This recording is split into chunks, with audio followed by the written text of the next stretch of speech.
आप सभी भाई बहनों का आध्यात्मिक ज्ञानात्मक चैनल की ब्रह्म मुहूर्त उपदेश ज्ञान कक्षा में एक बार फिर स्वागत है। आज की चर्चा का विषय देखिए, कारण शरीर भी है, सूक्ष्म शरीर भी है, तन भी है। तन का अभिप्राय देखिए स्थूल शरीर से लिया जाता है और स्थूल शरीर के स्तर पर ही आपके हमारे जो कर्म होते हैं वो लिखे जाते हैं, उनका कर्माशय बनता है। ये सभी स्थितियां देखिए हम लगभग प्रतिदिन प्रत्यक्ष रूप से या अप्रत्यक्ष रूप से इन पर चर्चाएं करते आए हैं और हमारी भविष्य में भी देखिए चर्चाएं इन बिंदुओं पर होती रहेगी, क्योंकि शास्त्रों में भी देखिए तीन ही तत्वों की चर्चा आती है। आत्मा, परमात्मा। आत्मा एक साधारण चेतन तत्व है, ज्ञान स्वरूप है, और परमात्मा एक आनंद स्वरूप सत्य है। और जबकि दूसरी ओर माया कहो, प्रकृति कहो, उसके तीन गुण कहो, उनका एक अपना अपना एक अलग स्थितियां हैं, गुणों के अलग अलग लक्षण हैं। यह लक्षण का अभिप्राय देखिए, इन गुणों की अलग अलग स्थितियां हैं। तमोगुण को पदार्थों से जोड़ा जाता है, रजोगुण को क्रिया से जोड़ा जाता है और सतोगुण को ज्ञान से जोड़ा जाता है। इसलिए तो बार बार कह दिया जाता है, शास्त्रों में बार बार इस बात का उल्लेख आता है कि सतोगुण मुक्तिदायक है। ये जन्म मरण के बंधन से मुक्ति दिलवाने में एक सहायक गुण है। इसीलिए तो बार बार चर्चाओं में हम कहते रहते हैं, सत्संग करो, सत्संग करो, ब्रह्म मुहूर्त में उठो। अक्सर ऐसी स्थितियां का अभिप्राय क्या है कि हमने सतोगुण का संग करना है। अब प्रकृति में देखिए, ये जो तीन गुण है, तमोगुण, रजोगुण और सत्वगुण, ये नित्य एक कर्म में अनादि काल से एक प्रवाह में चलते आ रहे हैं। युगों में परिवर्तन होता है, इन गुणों के आने के क्रम में परिवर्तन नहीं होता। इसीलिए तो शास्त्रों में ठोक बजा के बार बार कहा गया है कि ये गुण जड़ होते हुए भी नित्य कहलाते हैं। और मनुष्य देखिए चेतन तत्व है, उसको परम चेतन यानी कि अपने से अमीर सत्ता, जो कि आनंद स्वरूप सत्ता है, उससे संबंध बनाना चाहिए। क्योंकि आत्मा चेतन तत्व है, परमात्मा परम चेतन तत्व है, तो सजातीय संबंध तो आत्मा का परमात्मा से ही है। जिस संबंध को मनुष्य आज भूल चुका है, विमुख हो चुका है। इसलिए तो देखिए, हम प्रतिदिन इस आध्यात्मिक ज्ञानात्मक चैनल पर सुबह ब्रह्म मुहूर्त उपदेश ज्ञान कक्षा प्रसारित करते हैं।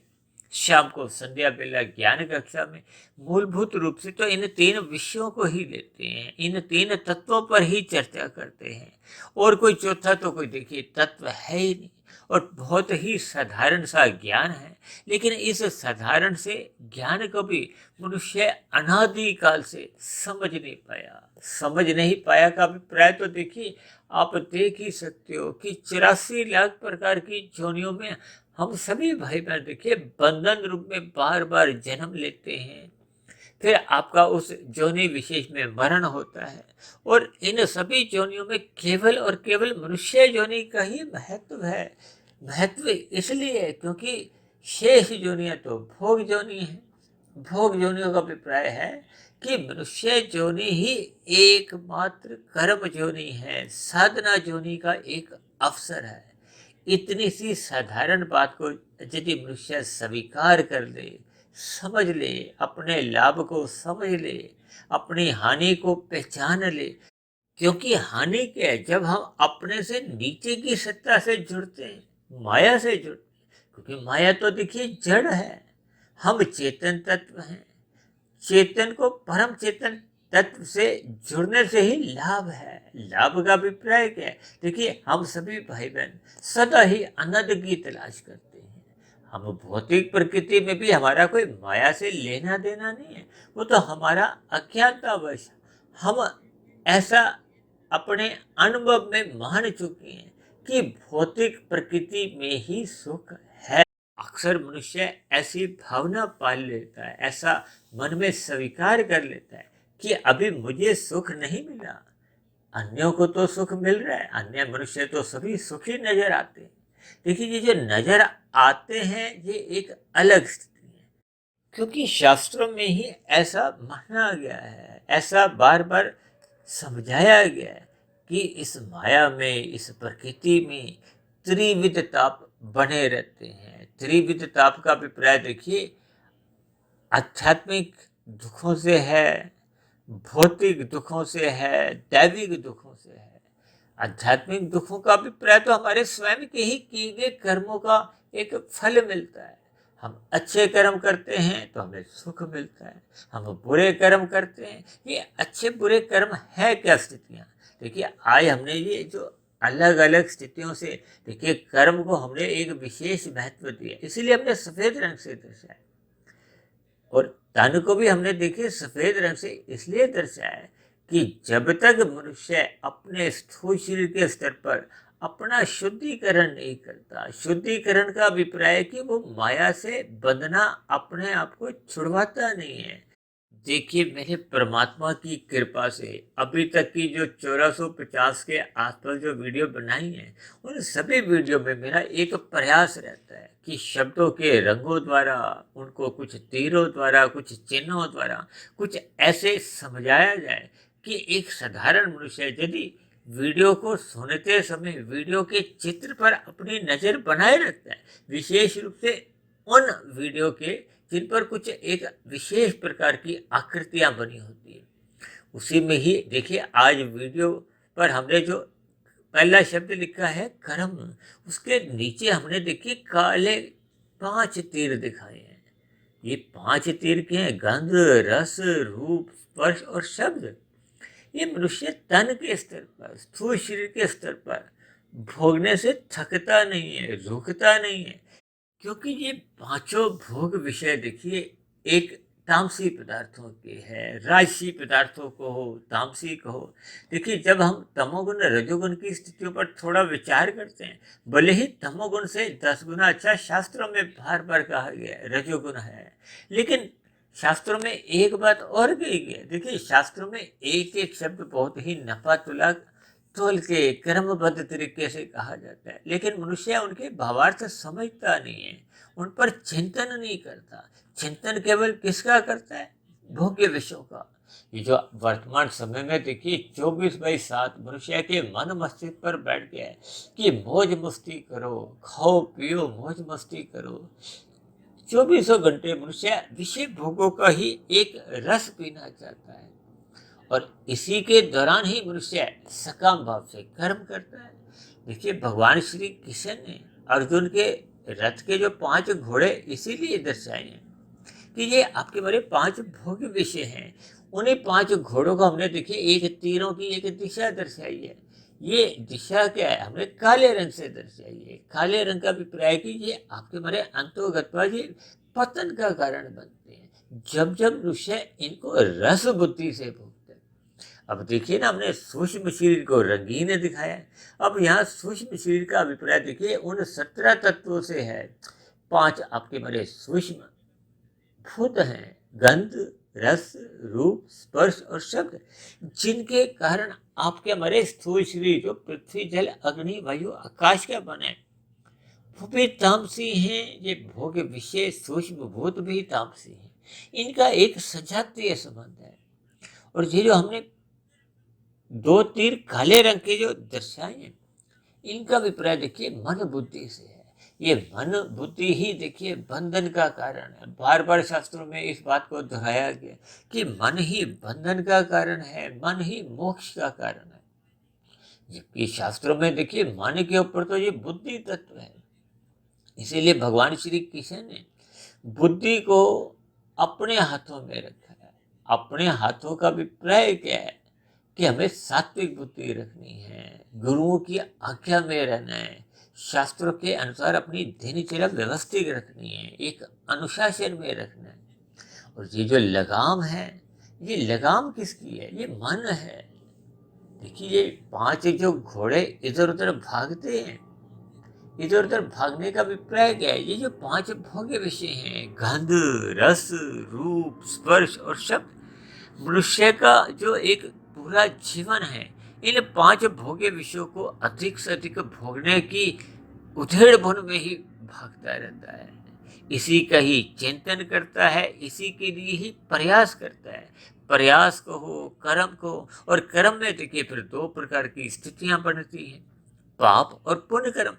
और पाप कर्म तो देखिए एक ही प्रकार के हैं, जबकि पुण्य कर्म देखिए राशि भी होते हैं, सात्विक भी माने गए। राशि पुण्य कर्म कोई विशेष महत्व रखते नहीं है, ये रजोगुणी पुण्य कर्म माने जाते हैं। जब हम अन्य मनुष्यों को देखिए कोई पीड़ा नहीं देते, लेकिन अपने सुख को ही एक सुनिश्चित करते हैं। कहते हैं ना, मनुष्य स्वयं का सुख चाहता है या अपने परिवार का सुख चाहता है, और इसी उधेड़बुन में वो अपने गली मल्ले जहाँ रहता है उनके सुखों की भी उपेक्षा कर जाता है। प्रकृति के गुणों का जो हमें एक कर्मबद्ध तरीके से पालन करना होता है, अपनी जिम्मेदारियों को निभाना होता है, ताकि अन्य मनुष्यों को भी देखिए दुख ना हो, प्रकृति के अन्य जीव जंतुओं को हम पीड़ा नहीं दें। आपकी हमारी दिनचर्या कुछ ऐसे व्यवस्थित होनी चाहिए।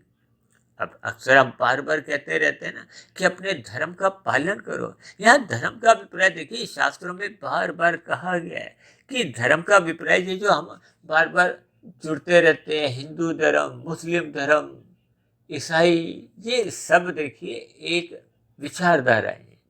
विचारधारा का अभिप्राय संप्रदाय से लिया जाता है, जबकि धर्म का अभिप्राय देखिए एक कर्तव्य कर्म से लिया जाता है, जो कि आपके हमारे जीवन में हर क्षण बने रहना चाहिए। इसको कहते हैं ना, जल का धर्म क्या है? एक तरलता है। अग्नि का धर्म क्या है? प्रकाश, दाहकता। जो उस भौतिक स्थितियों में तो देखिए उनका धर्म कभी अलग होता नहीं, उनमें नित्य बना रहता है। अब देखो, हम जब जल को अग्नि का संग करवाते हैं, उस स्थिति विशेष में जल में एक विकार उत्पन्न होता है, उसमें एक गरमाइश आने लगती है, वो एक तपने लगता है। अक्सर हम चाय बनाते हैं तो क्या करते हैं? अग्नि का संग करवाते हैं उस जल को, तभी उसमें उबाल आता है। अन्यथा देखिए, यदि हम उस जल को उस अग्नि का संग नहीं करवाएं, अब देखिए एक बार वो गर्म हो गया, उबलने लगा, अब आप गैस बंद कर दो, उस जल को पुनः एक अलग स्थान पे रख दो, तो आप देखोगे कि 5, 10, 15 मिनट में ही वो जल अपने आप अपने मूल स्वभाव में लौट आता है। वो इसके लिए देखिए, क्योंकि वो तो जड़ तत्व है। जैसे जड़ तत्व का एक स्वभाव है, ऐसे ही देखिए एक चेतन तत्व का स्वभाव है। आपका हमारा स्वभाव क्या है? कि हम ज्ञान स्वरूप हैं, और परमात्मा का स्वभाव क्या? वो तो आनंद स्वरूप है। अब जिसका जैसा जैसा स्वभाव है, अपने स्वभाव में देखिए परमात्मा तो नित्य बने रहते हैं। परमात्मा के आनंद में देखिए कोई हम वृद्धि नहीं करते, परमात्मा के आनंद में हम कोई कटौती नहीं करते। यदि हम परमात्मा का पूजा पाठ करते हैं, परमात्मा का ध्यान लगाते हैं, तो परमात्मा के आनंद में कोई वृद्धि नहीं होती, क्योंकि परमात्मा एक पूर्ण सत्ता है। तभी तो परमात्मा के साथ देखिए परम आत्मा शब्द है। देखिए, परमात्मा का आप सत्य विषेद करो तो 2 शब्दों में ये सत्य विषेद होता है, परम आत्मा। जबकि आप और हम क्या है? आत्मा है, साधारण आत्मा है। देखिए, साधारण आत्मा का अभिप्राय क्या है? कि शास्त्रों में कहा गया ये ज्ञान स्वरूप है, आनंद स्वरूप। देखिए, कहीं भी चाहे हम मोक्ष की स्थिति में भी पहुंच जाए, हमारा आप देखिए भले ही उस लंबे काल के लिए, शास्त्रों में तो देखिए इतना लंबा काल कहा गया है कि एक साधारण मनुष्य देखिए चकरा जाता है। इसीलिए तो अक्सर एक साधारण बोलचाल में हम कहते हैं ना कि फिर ये जन्म मरण का बंधन सदा सदा के लिए समाप्त हो जाता है, क्योंकि वो इतना लंबा कार्यकाल है। उस कार्यकाल में हम यानी आत्मा ज्ञान स्वरूप के साथ साथ आनंद स्वरूप बने रहते हैं। जितना परमात्मा का आनंद होता है, उतना ही आनंद हमें भी मिलता है। जैसे एक लोहे का कण जब चुंबक के साथ चिपक जाता है, तो वो चिपकते हुए वो स्वयं लोहा भी क्या होता है? वो चुंबक ही बन जाता है। और फिर उस चुंबक से भी जो जो मनुष्य देखिए जुड़ते हैं, उनका ध्यान लगाते हैं, उनके सम्मुख होते हैं, उनमें भी उस चुंबकीय जो एक लक्षण है वो आने लगते हैं। इसलिए तो हम बार बार कहते हैं, देखिए गुरु हो या शास्त्र हो, ये दोनों ही परमात्मा का, भगवान का ज्ञान करवाते हैं। और मुझे कुछ ऐसा ध्यान आ रहा है, अभी कुछ दिन पहले ही हमने देखी एक चर्चा की थी कि गुरु और शास्त्र ये दोनों ही परमात्मा की दिशा की ओर, वो मैंने तीरों द्वारा एक वीडियो का चित्र बनाया था। कुछ दिन पहले ही ये ब्रह्म मुहूर्त उपदेश ज्ञान कक्षा में हमने इस पर चर्चा की थी। देखिए, ये हम चर्चाएं प्रतिदिन करते रहते हैं इसलिए कि हम परमात्मा से जुड़ें, अपने जीवन के महत्व को पहचाने।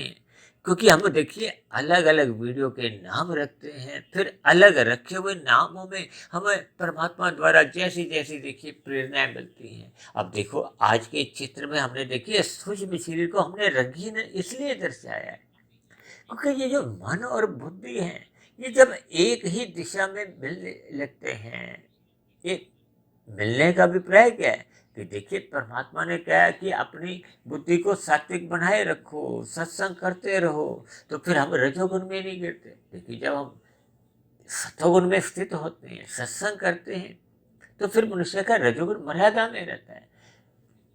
इसका अभिप्राय यही है कि हम रजोगुण में गिरते नहीं हैं।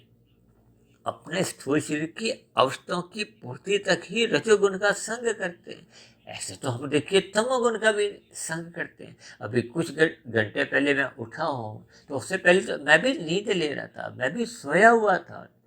ये सोने का अभिप्राय तमोगुण का संग से ही होता है। जब तक हम तमोगुण का एक उचित रूप से संग नहीं करते तो आपको हमें नींद भी नहीं आती। अब रात को जब हम देखिए पलंग पे लेट जाते हैं, तो फिर वो तन को हम एक क्रियाएं बंद करते हैं, फिर हम अपने हाथ पैर हिलाते नहीं। लेकिन नींद तब तक नहीं आती जब तक हम मन से भी अपने विचारों को समाप्त नहीं करते। यानी कि जब तक आपका हमारे तन के साथ साथ आपका हमारा मन बुद्धि यानी कि सूक्ष्म शरीर, क्योंकि हमने जो सूक्ष्म शरीर को रंगीन रंग से इसलिए दर्शाया है कि जब जब मनुष्य सत्संग करता नहीं है, जब उससे विमुख होता है, जब अपना सत्वगुण घटाने लगता है, देखिए चार पुरुषार्थ कहेंगे ना, धर्म अर्थ काम मोक्ष, ये इनका देखिए जुड़ा है। ये धर्म का अभिप्राय देखिए मोक्ष प्राप्ति की एक नींव है। और यदि मनुष्य अपने धर्म का पालन नहीं करता, ये जो अर्थ और काम है, यही मनुष्य के जीवन में देखिए बिगाड़ लाते हैं, अधोगति का कारण बनते हैं। यदि मनुष्य धर्म की चार दीवारी में ही अपने जीवन को स्थित करता है, स्थित करने का अभिप्राय क्या है कि देखिए पुरुषार्थ तो मैं भी करता हूँ, मेरे भी स्थूल शरीर की कुछ आवश्यकताएं हैं, कामनाएं भी हैं। ये सभी स्थितियां जब धर्मानुसार धर्म की चार दीवारी के अंदर ही बनी रहती, तो फिर मनुष्य का पतन नहीं होता। कहीं ना कहीं उसकी देखिए एक सात्विक स्थिति बनी रहती है। यही सात्विक स्थिति मनुष्य को पाप करने से रोकती है। और यदि मनुष्य देखिए इस धर्म की चार दीवारी से छलांग लगाता हुआ बाहर आ जाता है, यानी कि आपके मेरे जीवन में जब अमर्यादित ढंग से हम धन कमाते हैं, छल कपट ठगी हेरा फेरी करते हैं, मन बुद्धि के स्तर पर देखिए दिन रात धन कमाओ धन कमाओ। अब धन कमाते कमाते देखिए आपका हमारा जीवन बीतने लगता है। धन कमाते कमाते ही देखिए लाभ से लोभ की स्थितियां बनती हैं, लोभ से फिर बहुत संग्रह की प्रवृत्तियां आने लगती हैं, और संग्रह में मनुष्य को ये सही गलत की पहचान नहीं होती, उसका अर्थ अनीतिगत कार्यों से आने लगता है। उस स्थिति विशेष में उसका मन बुद्धि के स्तर पर देखिए वो राशि या तामसी स्थितियां बनने लगती हैं। देखिए, जब बुद्धि ही राशि बन जाती है तो मन और बुद्धि में दोस्ती हो जाती है, और यही बुद्धि जब तामसी बन जाती है, जब हम छल कपट ठगी हेरा फेरियों द्वारा दो के चार बनाते हैं, चार के फिर 40, 40 के फिर 4,000, 4,00,000, 4 करोड़। आप संसार में देखते ही हो कि देखिए कभी कभी कोई आयकर विभाग द्वारा कोई एक छापा डलता है, तो कभी कभी कई लोगों के घरों से देखिए कितना ही धन मिलता है। उस धन विशेष को देखिए 10 लोग, 100 लोग, 1,000 लोग पूरे जीवन भर खा भी नहीं सकते। देखिए, ये सभी स्थितियों पर मनुष्य जब विचार करता है तो उसके अपने जीवन में सत्वगुण बढ़ता है। और जब तक मनुष्य देखिए इन सभी स्थितियों पर विचार ही नहीं करता, देखिए विचार करने का अभिप्राय क्या है कि जब आपके हमारे जीवन में देखिए कहते हैं ना, एक सादा जीवन उच्च विचार। मुझे कुछ ऐसा भी ध्यान आ रहा है, तकरीबन 1.5-2 वर्ष पहले हमने एक बहुत बड़ा वीडियो भी बनाया था, सादा जीवन उच्च विचार। देखिए, इन सभी स्थितियों को हमें समझना होगा। एक हमारा वीडियो था मनुष्य के मरने के बाद का अगला जन्म। यदि हम अपने अगले जन्म पे ही विचार करते हैं तो आपके हमारे कर्म सुधरने लगते हैं, फिर मनुष्य पाप कर्मों से बचने लगता है। इसलिए तो मैंने देखी कार्य शरीर से एक बहुत बड़ा तीर दिखाया है, वो सूक्ष्म शरीर में की स्तर का जाता है, क्योंकि ये जो आपके हमारे 3 शरीर हैं, अब कितने मनुष्य तो देखिए ऐसे हैं जिनको अपने कारण शरीर का ही पता नहीं। वो केवल सोचते हैं कि स्थूल शरीर के मरते ही आत्मा को पुनः कोई नया स्थूल शरीर, जैसे कि कोई रेडीमेड शरीर तैयार होते हैं, वो मिल जाता है। देखिए इन सभी स्थितियों को हम बार बार चित्रों द्वारा कुछ ना कुछ देखिए समझाने का प्रयास करते हैं। अब देखो हमने कारण शरीर को पूर्ण रूप से सफेद दिखाया, इसका अभिप्राय क्या है? शास्त्रों में कहा गया कि सृष्टि के आरंभ में हम सभी भाई बहनों को, वैसे तो देखिए ये प्रभाव में कारण शरीर चलते आते हैं, क्योंकि कारण शरीर सूक्ष्म शरीर की मृत्यु होते ही नहीं है।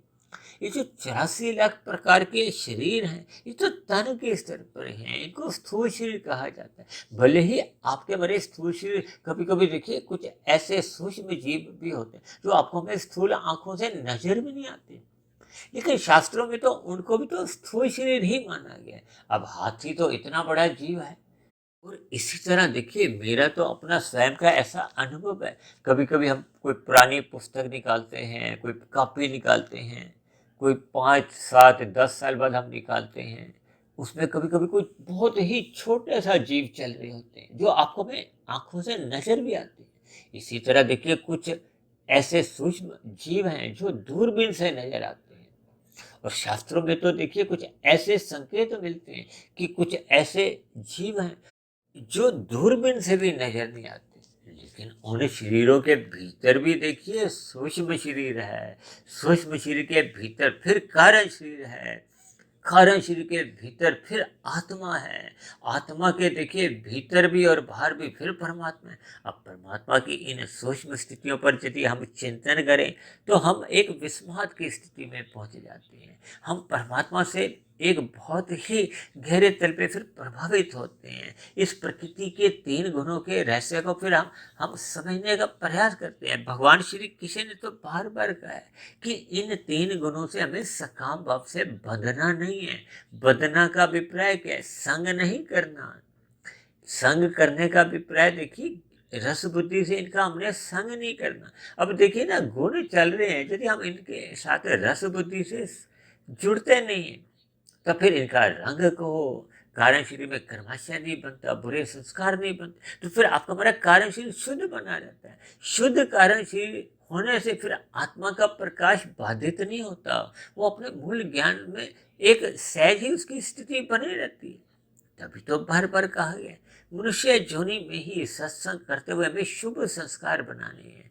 शुभ संस्कार बनाने का अभिप्राय ये है कि हमने अपने कार्य शरीर को शुद्ध करना है। इसीलिए तो मैंने देखिए कार्य शरीर को पूर्ण रूप से सफेद दर्शाया। लेकिन जैसे जैसे मनुष्य देखिए जीवन में सत्संग करता नहीं है, परमात्मा से विमुख होने लगता है और कुसंग में ही उसकी रुचि बनी रहती है। यह कुसंग का जो एक आरंभिक स्थिति है वो तो देखिए रजोगुण की होती है। हालांकि कुसंग शब्द को देखिए रजोगुण से जोड़ा नहीं जाता, लेकिन मैं अपनी चर्चाओं में देखिए जोड़ देता हूँ। जोड़ना इसलिए उस सापेक्ष दृष्टिकोण से कि देखिए तमोगुण तो प्रत्यक्ष रूप से ही कुसंग है, जबकि रजोगुण भी अप्रत्यक्ष रूप से कुसंग मान लिया जाता है, क्योंकि रजोगुण एक जीरो की स्थिति है।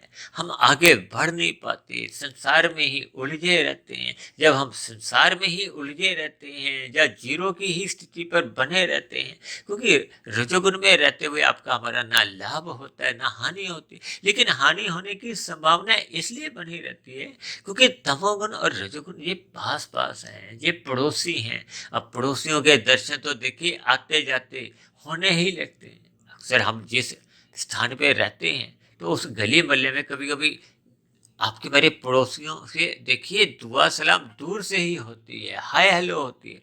हम उनके घरों में जाते आते नहीं। इसका अभिप्राय है कि राशि मनुष्य तामसी अभी बनता नहीं है, लेकिन कब वो हाय हेलो बढ़ते बढ़ते हम एक दूसरे के घरों में आना जाना शुरू कर देते हैं। इसका अभिप्राय क्या है कि मनुष्य के विषय भोग जब अमर्यादित होते हैं, जब हम रस बुद्धि से विषय भोगों का संग करते हैं, रस लेते हैं, तो मनुष्य एक प्रमाद की स्थिति में आने लगता है। अक्सर हम बार बार कहते रहते हैं ना कि हमें सात्विक भोजन लेना चाहिए। ये राजसी भोजन आपको मैं देखिए प्रमाद की स्थिति में ले जाता है। और जब जब मनुष्य देखिए तामसी भोजन करता है, हालांकि आज हमारा उस पर कोई देखिए विषय नहीं है, जब जब ये तामसिक भोजन हम लेते हैं तो ये आपके हमारे जीवन में प्रमाद के साथ साथ आलस्य लाते हैं। आज मनुष्य देखिए शराब का सेवन करता है, मांसाहार भोजन का सेवन करने लगा है। ये सभी निषिद्ध कर्म है। और कलयुग के तो देखिए स्थितियां ही कुछ ऐसी बनती जा रही हैं कि मनुष्य के जीवन में झूठ, छल, कपट, ठगी यानी कि दूध कीड़ा, मदपान, स्त्री संग, हिंसा और स्वर्ण स्वर्ण का भी पर्याय अनीतिगत कार्यों से कमाया गया धन है। ये सभी स्थितियां आपके हमारे जीवन में देखिए बिगाड़ लाती हैं। अक्सर एक साधारण मनुष्य इन्हीं 5 स्थितियों को अपने जीवन में अपनाने का प्रयास करता है। और देखिए कितनी अचंभे की बात है, ये तो कलयुग की स्थितियां हैं। अपने जीवन में यदि हम अपना कलयुग या अज्ञानता हम बढ़ाते हैं तो फिर सहज ही आपके हमारे जीवन में अंधकार में स्थितियां बनती हैं। अंधकार में स्थितियों का अभिप्राय क्या है? ये जो कार्यशील पूर्ण रूप से जो मैंने सफेद दर्शाया है, जब तक ये पूर्ण रूप से सफेद नहीं बनेगा तो फिर आत्मा के प्रकाश को फिर ये एक बाधित कर देता है। देखिए कारण शरीर शुद्ध होते ही फिर आत्मा पे किसी भी प्रकार का कोई आवरण नहीं होता, फिर आत्मा सहज ही परमात्मा की ओर सम्मुख होती है। देखिए तराजू के 2 पलड़े होते हैं ना, हम परमात्मा की ओर तभी झुक पाते हैं जब कारण शरीर पूर्ण रूप से शुद्ध हो जाता है, या उसमें 50% से अधिक का झुकाव परमात्मा की ओर, यानी कि वो सात्विक स्थिति मजबूत होती है। तभी तो बार बार कहा जाता है ब्रह्म मुहूर्त में उठो। ब्रह्म मुहूर्त में उठने से आपका बड़ा कारण शरीर शुद्ध होने लगता है। कारण शरीर शुद्ध होने का अभिप्राय क्या है कि शुभ संस्कार बनने लगते हैं, जो पहले के बुरे संस्कार थे वो हटने लगते हैं। तो फिर कारण शरीर के शुद्ध होते होते वो जो तामसी राशि जो स्थितियां थी, देखिए तामसी बुरे संस्कारों को मल से जोड़ा गया। जैसे हम बल्ब ट्यूब के आगे कोई काला कपड़ा लगा देते हैं तो उसका प्रकाश पूर्ण रूप से रुक जाता है। यदि हम कोई रंगीन कपड़ा लगाते हैं तो प्रकाश उतना रुकता नहीं, लेकिन फिर भी धुंधली स्थिति होती है। अब धुंधली स्थिति को हो, प्रमाद की स्थिति को हो, आलस्य की स्थिति को हो, ये आपको हमें अधिक दूरी तक सोचने पर या चिंतन करने से रोक देती। जैसे हम धुंध में गाड़ी चलाते हैं, भ्रम की स्थिति होती है, अधिक दूरी के हमें वाहन नजर नहीं आते। यदि हम अपनी गति बढ़ाते हैं तो दुर्घटनाएं होती हैं। गति बढ़ाने का अभिप्राय क्या है कि जब आपके हमारे भोग विषय बढ़ने लगते हैं, उछलने लगते हैं, छलांगे लगाने लगते हैं, अमर्यादित हो जाते हैं, आवारागर्दी करते हैं, तो फिर मनुष्य कि दुर्घटनाएं होती हैं। दुर्घटना क्या है? तमोगुण में गिरने लगता है। वो मनुष्य कब छल कपट ठगी हेरा फेरियां करता हुआ नीतिगत कार्य करता है। इसलिए तो देखिए हमने कारणशील का पहला तीर बहुत ही मोटा दिखाया है, जो आपके मरे सूक्ष्म शरीर मन बुद्धि को फिर वो एक बुराइयों की ओर एक स्थित कर देता है। इसलिए हमने देखिए ये 2 तीरों का अभिप्राय देखिए मन बुद्धि से ही है। क्योंकि मन बुद्धि जब विषय भोगों में ही लिप्त होते हैं तो फिर तन के स्तर पर ये जो 5 भोग्य विषय हैं, इनको भोग्य विषय को हो, 5 तीरों को आप काम, क्रोध, लोभ, मोह, अहंकार करो, ये सभी स्थितियां आपके हमारे जीवन में देखिए पाप कर्मों की ओर ले जाती है। तब ऐसी स्थिति विशेष में आपका हमारा कर्माशय बिगड़ने लगता है, बुरे संस्कार बनने लगते हैं। और कर्माशय बिगड़ने का अभिप्राय क्या है कि उसमें पाप कर्मों की बहुलता होने लगती है, पुण्य कर्मों की न्यूनता रह जाती है। तो फिर संचित कर्मों में एक बिगाड़ आने से मनुष्य की मरने के बाद फिर अधोगति की स्थितियां, यानी कि जो नीचे की 80 लाख प्रकार की जोनियां हैं, उनमें जाने को मनुष्य फिर विवश हो जाता है। इसलिए हम सभी भाई बहनों को अपने मिले हुए जीवन में निष्काम भाव से कर्म करने, इसलिए तो मैंने देखिए कर्म को एक सफेद रंग से दर्शाया, क्योंकि भगवान श्री कृष्ण जी ने गीता में अर्जुन के रथ के जो 5 घोड़ों की लगाम अपने हाथ में रखते हुए यही एक उपदेश दिया है। और यही अर्जुन को एक उपदेश देते देते आपको मैं समझाया है कि प्रकृति के 3 गुणों से हमने बंधना नहीं है। हमने अपने जीवन में निष्काम भाव से कर्म करने हैं। निष्काम भाव से कर्म होने पे ही फिर हम प्रकृति के 3 गुणों से बंधते नहीं हैं। और ये जो पहले का बंधन हुआ है कारण शरीर का, वो धीरे धीरे समाप्त होने लगते हैं। समाप्त होते होते जब कारण शरीर जो मैंने वीडियो के चित्र में दर्शाया ये पूर्ण रूप से शुद्ध हो जाता है, शुभ संस्कार बन जाते हैं, बुरे संस्कार समाप्त हो जाते हैं, तो फिर जे आपकी मरी आत्मा पर किसी भी प्रकार का कोई आवरण नहीं होता। आत्मा अपने मूल स्वरूप में लौट आती है और परमात्मा की ओर सम्मुख होने से उसकी मोक्ष की यात्रा को हो, एक साधना कहो, आध्यात्मिक उन्नति कहो, कर्म योग, ज्ञान योग, भक्ति योग, ये सभी स्थितियाँ जब आपके हमारे जीवन में एक क्रमबद्ध तरीके से बनी रहती है, फिर इनमें देखिए कर्म योग से अधिक गति ज्ञान योग की है, ज्ञान योग से भी अधिक गति भक्ति योग से है। हालांकि योग अपने आप में ही देखिए आत्मा और परमात्मा की एक सम्मुखता को दर्शाता है। देखिए परमात्मा की प्रेरणा से ये जो वीडियो का चित्र मैंने परमात्मा की प्रेरणा से एक बनाया, फिर डिजाइनर ने इसको एक रूप दिया और फिर इस बने हुए डिजाइन के अनुसार, शास्त्र के अनुसार हमने अपनी चर्चा को जैसे जैसे परमात्मा ने ब्रह्म मुहूर्त में मुझे ये प्रेरित करते हैं, मैंने अपनी चर्चा को आगे बढ़ाने का एक प्रयास किया। हो सकता है देखिए मेरे समझाने में भी कभी कभी कुछ अपूर्ण स्थिति बढ़ जाती है, कुछ त्रुटियां रह जाती हैं, क्योंकि हम सभी देखिए अपूर्ण हैं। आत्मा अपने आप में देखिए सदा ही अपूर्ण इसलिए कही जाती है क्योंकि हम ज्ञान स्वरूप तो हैं, आनंद स्वरूप कभी भी मोक्ष काल की स्थिति में भी होते नहीं। इसलिए फिर भी हम सभी भाई बहनों को अपने मिले हुए जीवन में अपने कारण शरीर को शुद्ध करना होगा, और ये शुद्ध तभी हो पाता है जब हम सर्वप्रथम अपने कर्मों में निष्कामता लाते हैं। निष्काम कर्म होने से ही आपकी हमारी आध्यात्मिक उन्नति होना आरंभ होता है। और उससे पूर्व यदि मनुष्य देखिए अपने मिले हुए जीवन में पाप कर्म करता हुआ अपने जीवन को बिगाड़ रहा था, तो सर्वप्रथम उसको सत्संग श्रद्धापूर्वक करते करते सर्वप्रथम अपने पाप कर्मों को रोकना होगा, राशि कर्म करने होंगे। फिर जैसे जैसे सत्संग करते करते आपकी स्थिति में सुधार होता है, आपका हमारा जीवन एक अनुशासित बनने लगता है, तो फिर मनुष्य के राशि कर्म भी फिर वो सात्विक बनने लगते हैं। परोपकार के कार्य सकाम भाव से करने लगते हैं, धर्म का प्रचार करने लगते हैं। और फिर जैसे जैसे आपका ज्ञान और बढ़ने लगता है, ब्रह्म मुहूर्त में उठने का आपका बड़ा संस्कार एक जग जाता है, बढ़ जाता है, तो फिर आपके हमारे जीवन में वो जो पहले सकाम भाव से सात्विक कर्म पुण्य कर्म हो रहे थे, उनमें अब सकामता समाप्त हो निष्कामता आने लगती। निष्कामता आने से ही मनुष्य देखिए कर्म योग में स्थित होता है। तो ऐसी सभी शुभ स्थितियां आप सभी भाई बहनों के जीवन में भी जल्द से जल्द बढ़ने आरंभ हो जाएं। इन्हीं शुभकामनाओं के साथ आज की चर्चा विशेष को अब हम यही विश्राम देते हैं। शाम को फिर मिलते हैं संध्या बेला ज्ञान कक्षा में। तब तक आप अपने आध्यात्मिक मित्र सुधीर भाटिया फकीर को इजाजत दें। आप सभी भाई बहनों की सात्विक दिनचर्या मजबूत स्थिति में बढ़ती जाए, इसके लिए मेरी ओर से आप सभी भाई बहनों को बहुत बहुत शुभकामनाएं। फिर भी चर्चा संबंधित आपके मन में कोई प्रश्न उठ रहा हो, कोई मेरी कही की बातें आपको तर्क संगत आदि अधूरी लगती हो, तो नीचे दी गई कमेंट्स बॉक्स पर आपके प्रश्नों का, आपके सुझावों का, आपकी आपत्तियों का सदा ही स्वागत है।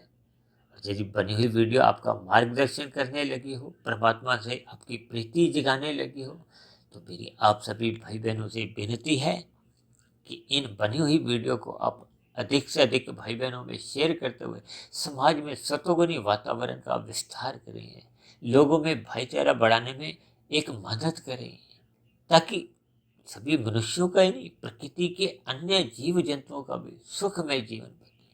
भले ही देखिए यथार्थ रूप में तो देखिए कलयुग का वातावरण अपना बढ़ता जा रहा है, लेकिन फिर भी हम सभी भाई बहनों को इस कलयुगी वातावरण में भी ज्ञान का दीपक जलाते हुए, भाईचारा का प्रेम मोहब्बत का दीपक जलाते हुए इस दिशा की ओर हमें प्रयास निरंतर करते रहना चाहिए, ताकि कम से कम हम अपने व्यक्तिगत कार्य शरीर में किसी भी प्रकार की बुराई उत्पन्न नहीं होने दें। यानी कि हम सभी भाई बहन अपने अपने अंतःकरण को शुद्ध करते जाएं, ताकि आपको हमें अगला मनुष्य योनि का जन्म अवश्य ही मिले, हम अधोगति से बच जाएं। तो वीडियो विशेष को ध्यानपूर्वक सुनने के लिए भी आप सभी भाई बहनों का बहुत बहुत धन्यवाद।